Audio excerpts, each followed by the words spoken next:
Let's get started. Hello, everybody. Welcome to today's session, which is basically a review and a roundup of what we experienced in Q2 from an industry and recruitment perspective. The session today is set to run at about 25 minutes, and if you do have any questions, please do ask them, and I'll be able to answer those with Vince later on in the session. So, Vince, would you like to introduce yourself to those that don't know you? Yeah, well, I think most people do know me. Hi, Cindy. It's been a while. Um, we basically, talking about PharmiWeb, we've been running now for nearly 30 years. I've got over 25 years in the pharma sector alone, on top of that, covering other areas as well. And what we tend to do is look at the markets, look what's happening, keep our finger on the pulse, and really absorb as many reports as we can, especially from the management companies who are really looking at investment as well, because that really takes us down the road that we need to. I particularly specialize in EVP. I spend a lot of time talking to people about how they get their messages out to the market, and employer branding as well. So that's a little bit about me, Simon.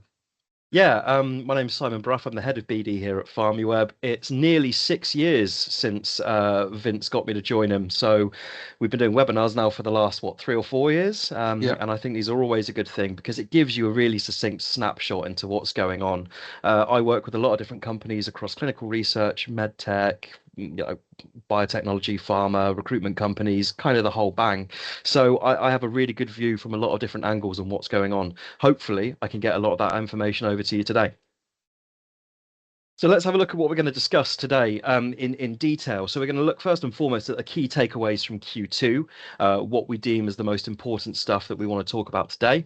We're going to look a little bit at the industry and the outlook. We're going to look at the growth areas individually. We're going to look at talent, such as what do the candidates want at the moment and what are some of their habits, and then we'll sum it all up at the end. So yeah, let's dive straight in, shall we? So key takeaways from Q2 in that case is a good place to start. I mean, I don't know about you, Vince, but I started to see some green shoots, particularly when it comes to things like jobs posted. We're 200% up on single job postings on FarmiWeb based on this quarter alone from last quarter. That's got to mean something, right?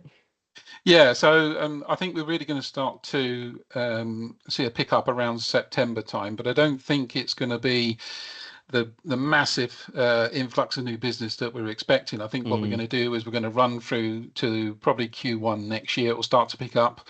I work quite closely with Deloitte and KPMG, looking at what their views are, and we're really looking at the market levels going back to how we like them to be around about Q2 in 2027. So mm. it's picking up. But unfortunately, with the way that the world is at the moment, it's still a little bit iffy, should we say the very least. Yeah, I mean that's putting it politely, isn't Yeah, I it? think so. One thing I have noticed, particularly in this quarter, is there's a real split narrative around contract roles. You hear a lot anecdotally that people are relying more on contractors now, more so than before, because it saves them money on things like headcount, pensions, all of those kind of extra expenses. But from what I can see in terms of what's actually going on, distinctly less contract roles than I've ever seen before. What's your experience? Yeah, the growth did go up to around about 5% more than we would normally see. Just talking to one of the big CROs, and that's now gone back down again. So it's, Mm, people really think about what they're doing on this, and some of the costs you don't always save. It's not always the best thing to do, but it is a short-term fix. So that's not difficult. absolutely. If you listen to the news, you'll know that there's a really, really hard time going on for anyone in entry level or graduate roles. They're just unable to get on the ladder, as it were. It's a real problem. So yeah, I mean, I'm not seeing much in terms of entry level stuff at all. Whether that's incentives or schemes, people aren't talking about them as much as they used to. And finally, the key emphasis across all of this is employer branding and strategic hiring has got to be the priority, hasn't it? Yeah, so again, September's the time when most people are thinking of revamping what they've got or coming out with some new messaging specifically to take us through to the end of the year. And then I think what we see is a revamp of all of that for early next year as well, probably February, March time. So any of you that are thinking about doing your employer branding or thinking about your EVP, think about the messaging, and we're going to sort of look at some of the key things that candidates are looking for a little bit later on. Absolutely. A little bit of an outlook on the life sciences industry then. One of the things that we've noticed is investment's really uneven across the sector. Ironically, obesity is the only area that seems to be getting any bigger in a real defined way. How about you, Vince? What are you seeing from that point of view? Yeah, no, I completely agree with that. I mean, the a lot of the investors that I'm talking to are doing short-term investment. They're very nervous about doing anything long-term unless it's property or secured. So I think we're going to continue with this with the current world climate. Mm, The economy is not very good, and with wars and everything else, mm. investors are quite selective about what they actually do. Yeah, absolutely. One of the nice bits of news that we are seeing is that the sector is set to grow, well over 100%. So currently at about 3.4 billion. By 2033, we're looking to be 8.15 billion. So this is a really positive Yeah, bit of news because it has been a rubbish couple of years, frankly, hasn't it? So it's nice to see that actually it's leading towards something, as it were. yeah, no, absolutely. Despite it being a relatively bad year, executive confidence is well up. 75% of all C-suite people are suggesting that everything's okay and they're optimistic about the next couple of months. So that again Mm, is a really, really positive bit of news. When yeah. it comes to clinical trials, particularly, China has really, really stepped up in the game. They're now kind of leading on a global level. The most sites, the most people doing things that I've seen in a very long time, and it's all happening in Mm. China. They're coming for European and US talent in a really big way at the moment. So it's really interesting to see how they're doing that as well. Yeah. And then obviously offshoring. We spoke about this at length, haven't we, with a few of our clients. Did you want to touch on that a little bit?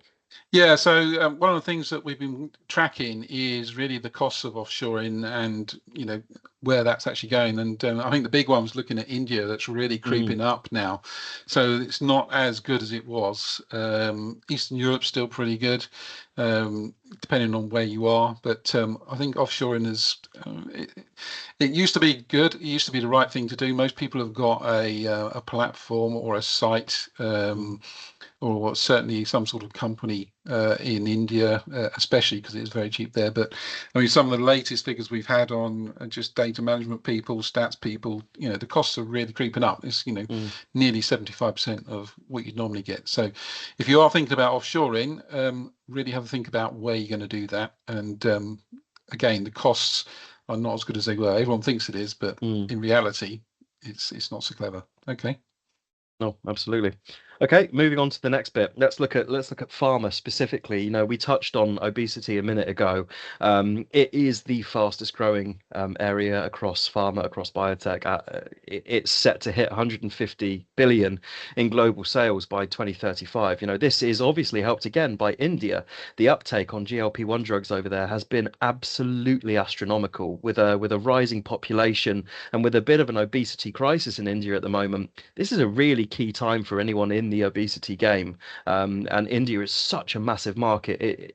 I'm fully expecting them to hit that target of 150 billion in the next 10 years. As we know, AI is being utilized really, really well. It's speeding up development at the same time as cutting costs, which means, essentially people are able to do more for less. And that is every farmer owner's dream, isn't it? Yeah, absolutely. So, Yeah. um, just jumping on very quickly to mergers and acquisitions. I mean, Yes. we're seeing that's very strong at the moment. That's because of the market. That's because of the economy. Mm, I think we might see some real big mergers coming up, especially towards the end of the year. Again, because everyone's been suffering a little bit. The pricing is down. People yes. aren't doing as well as they are, so it makes it a little bit easier to pick them up. So keep an eye on things. There might be a few surprises there. Some of the management consultancies are looking at a number of specific companies that they think will actually merge very, Mm. very soon, i.e., probably in Q3. So we'll have to wait and see on that. Yeah, there's going to be some interesting headlines for sure. We've seen Mm. so many mergers and acquisitions this year alone, 105 billion in deals as of this week, which is huge amounts of money. But as you say, it's a really good time to buy a company right now. They Yeah, are they are mostly across the board down, and we'll talk about that a little bit later. yeah, yeah. One of the key areas for pharma as well is green chemistry. There's been a whole load of events lately, such as the Pharma Sustainability Days, PharmApp, the ISPE, where what they can do to be greener has been very much top of the agenda.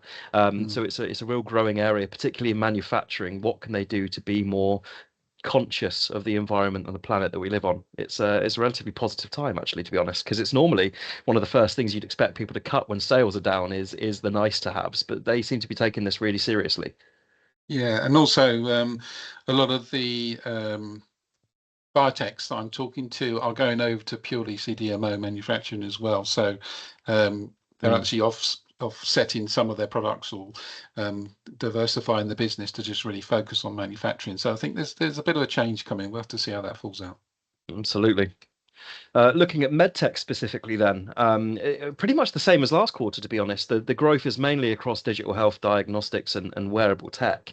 There's been a significant increase in investment, though, 28% up based on this time last year, which is huge amounts of money considering the billions that were being pumped in before. 28% more means we're able to get more stuff done. The key areas at the moment: robotic assisted surgery, faster recovery times, improved patient outcomes, decreased risk. There is really, nothing to whinge about in the medtech space.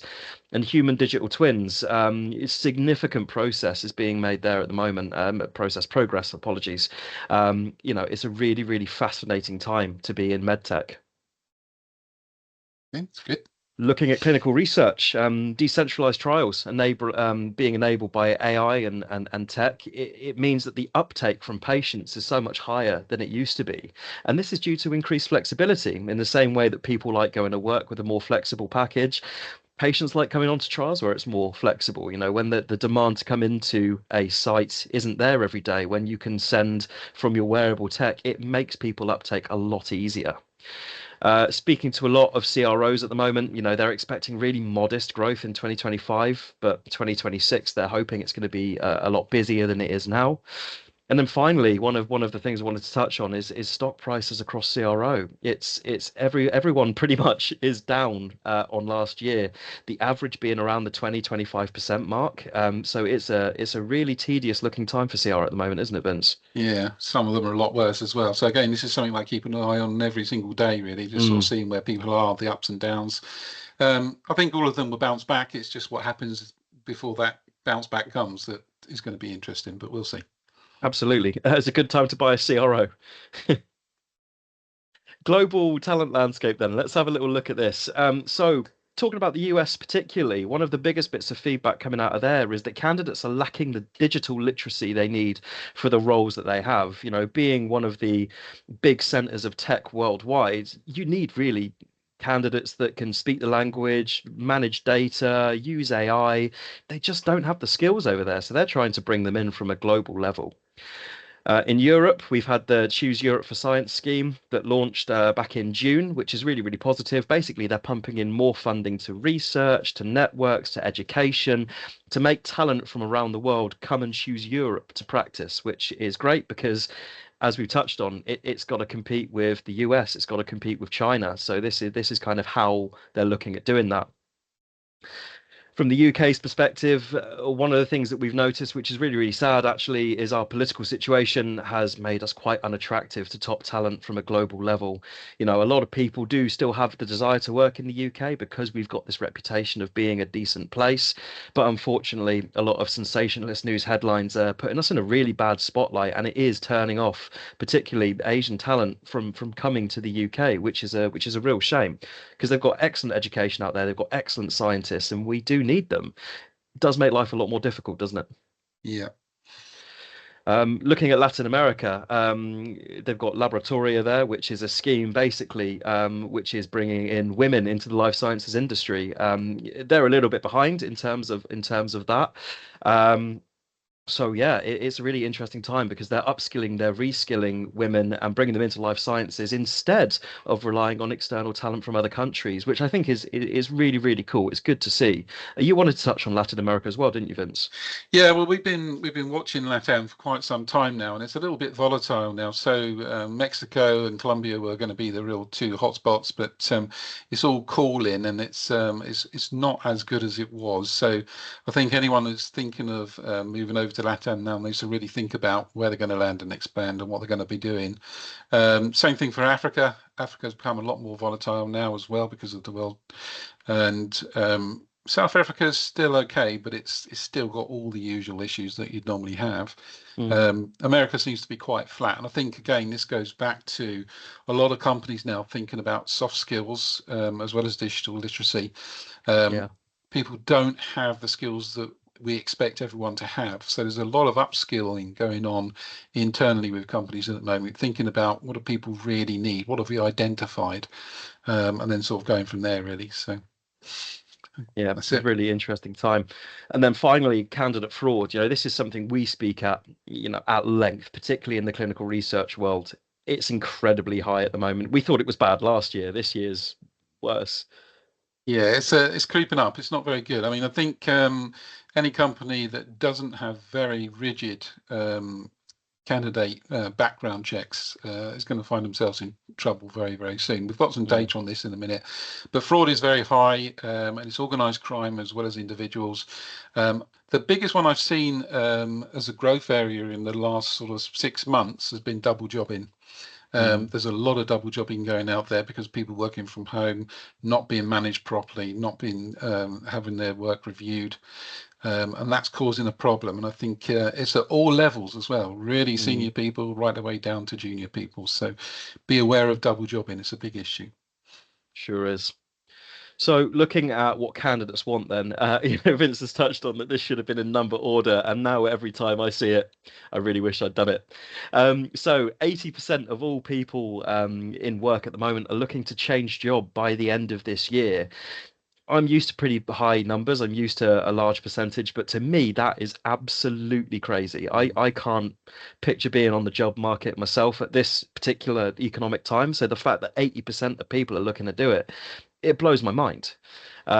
Looking at priorities and what people want, 68% of candidates are saying that money is the top priority for them.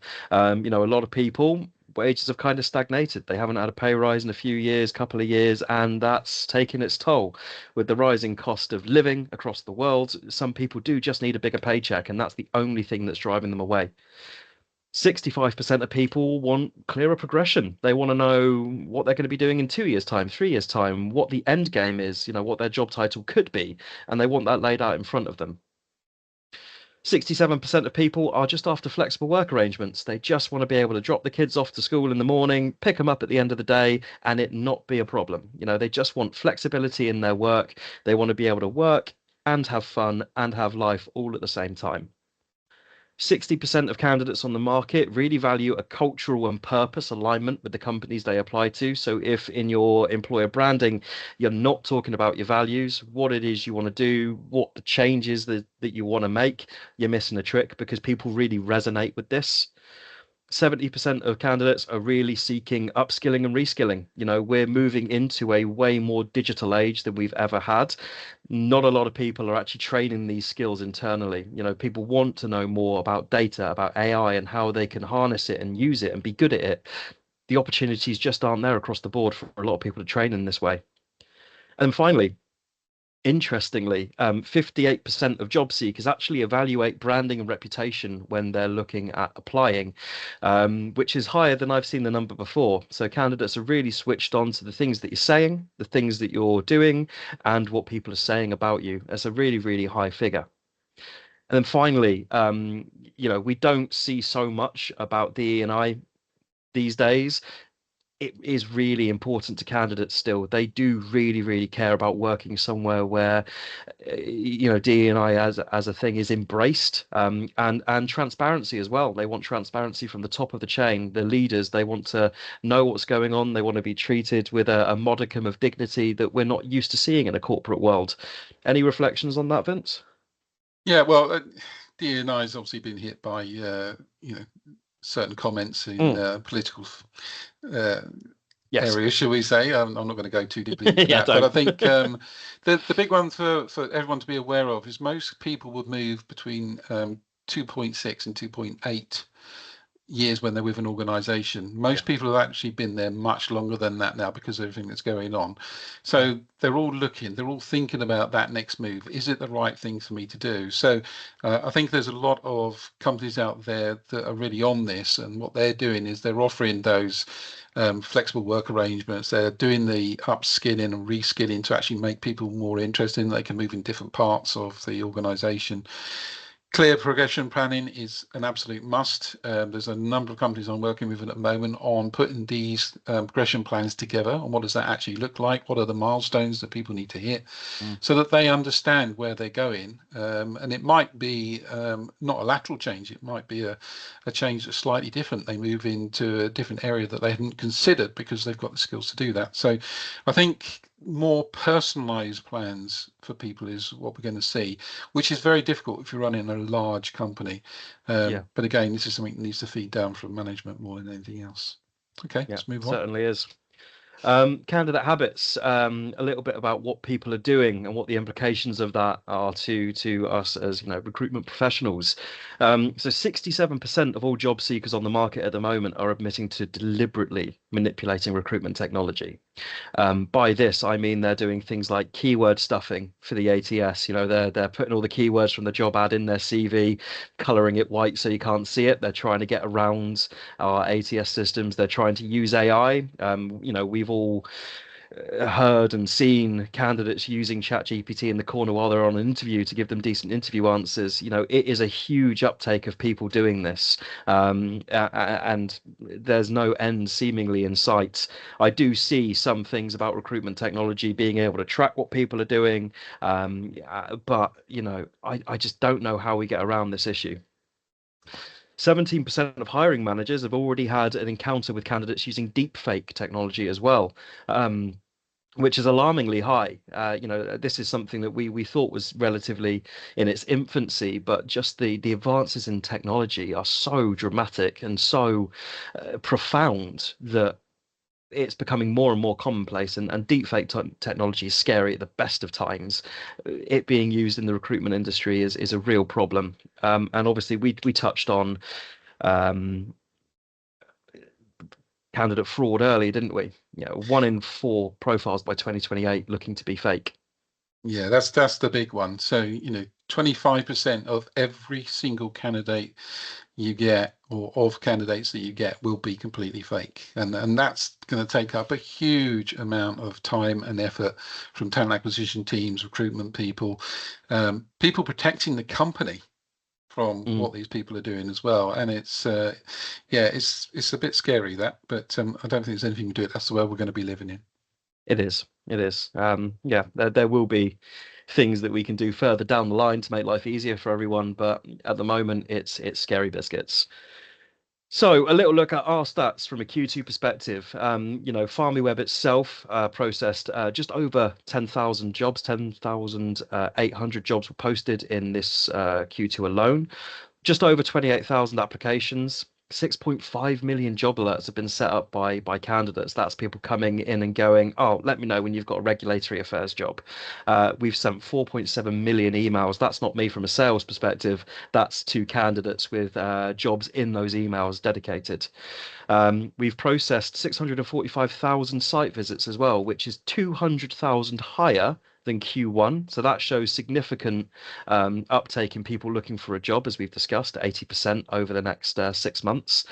And our email newsletters, which go out proactively to candidates, they're boasting a hugely impressive, if I do say so myself, 32% email open rate, which is, 1 in every 3 people that receives it is getting it, having a look, and they're then going on, clicking, applying for jobs. So some really, really decent stats, and it is showing us that things are starting to turn for the better, particularly when it comes to those site visits.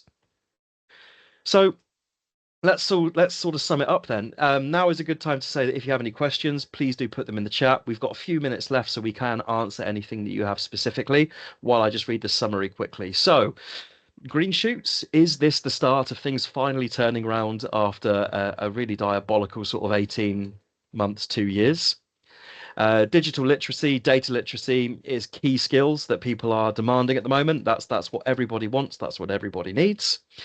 AI is cutting costs. It is making things cheaper, easier, more accessible, but it is coming at the cost of jobs, particularly around that sort of entry level sphere. It is harder than ever to get into something at the moment, and the competition is so rife. Funding's picked up, compared to a much slower Q1. We've seen a huge pickup, particularly across areas like obesity and medtech. Things are really, really starting to look up positively from a financial perspective. Europe, we're seeing them actively attempt to retain talent from being poached from the US and China, which is great. This incentive that Europe's running is really, really positive, and I think it is going to make a big difference. Europe wants to be the center of life sciences in the world, and this could be the start of something for them if this goes well. MedTech and devices, real gold mine for investors at the moment. 28% up on investment from last year. That is not a small number. That is billions and billions of people of dollars going into this as an industry. Employer branding is the focus for 2025. I feel like we say this quite a lot, but it is really now more important than ever.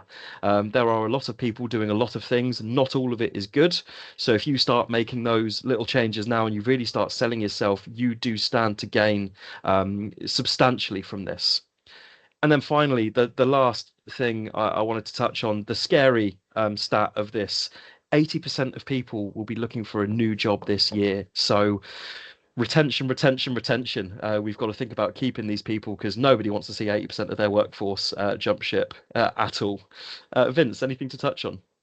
No, I mean, all of these things are in place, and I think the key one is thinking about the people that you've actually got in place in the organisation and really working on those the upskilling. Let's make sure people can actually do what we think they can do rather than assume that that's the case. It's really been a lot of people I'm talking to have been really quite surprised by the state of their people. So yeah, interesting. Yeah. Okay, should we go over to questions? We do have a couple of questions. So the first one is just to clarify, actually, are we hearing that the CRO market's starting to pick up in 2026 or 2027? Anecdotally, I'm hearing 2026. They're set for it to be a bigger, better year. What are you hearing? Yeah, from my point of view, it's not going to be the growth that we're expecting. I don't think it's going to be super strong, but things are starting to pick up. Things are starting to be released from the big farmers. The information is coming out. There's more work to be done. So towards the end of the year, I think there's a few companies that'll be surprised that they have hit target or they've come really close. A lot of companies had to reforecast. But I can see it picking up, but it's not going to be this like massive influx of work and we're all doing great. I think if that won't come until, that'll be a slow build until around about Q2 and 27. So when I talk to the likes of Deloitte and KPMG and, some of the main business leaders, they're all being quite cautious about what they're thinking. We know it's going to grow. We're seeing it already. Yeah. But I think that's where we're going to be. So yeah, it's going to be a slow build. But build in the right direction. Yeah, absolutely. Another question around layoffs. Have you noticed anything in particular about the vast number of layoffs that have been happening? Yeah, so again, I do get involved in some of them just to sort of discuss it with some of the talent acquisition managers in different theatres and different areas. I think a lot of people have been forced to get rid of people that they didn't potentially want to or need Yes. to, which has been a bit of a shame. And they've now got themselves in a position where they need to recruit those people back in. But I think with the state of the economy and what was going on politically and with wars in the world, there's a very VUCA situation out there at the moment. So a lot of C-suite and board members actually had to make that decision. Let's be cautious. Let's, ring fence what we've got. Let's maybe use this as an opportunity to remove some people from the business that we don't necessarily need in the short term, and then rebuild when the times are good again. So I think the problem with layoffs is it's technology's caused some of it, the economy's caused some of it, and I think with some companies they've just had a really they've had a bit of a shock and had to really rethink about what their focus is and where they're going. So I think we might see a few more before the end of the year as well. But I think, again, that's slowing down. All of the major ones have been done. I think we'll see a change now. We'll start to see people growing again. But, and there's a but there, we really don't know. Anything could throw all these things out, and we just have to keep doing what we think is best, and hope the people at the top make the right decisions. Absolutely. It's really interesting, particularly from a talent acquisition point of view. I'm seeing a lot of layoffs still, but this is a time where we're also starting to see things change. So it seems odd. I can't really make sense of it, to be honest, because you're seeing heads of departments in talent acquisition, recruitment be let go, but then you're also seeing huge recruitment drives 2 weeks later. It's just a really uncertain time, and I think that executives in the industry are just having to roll with the punches.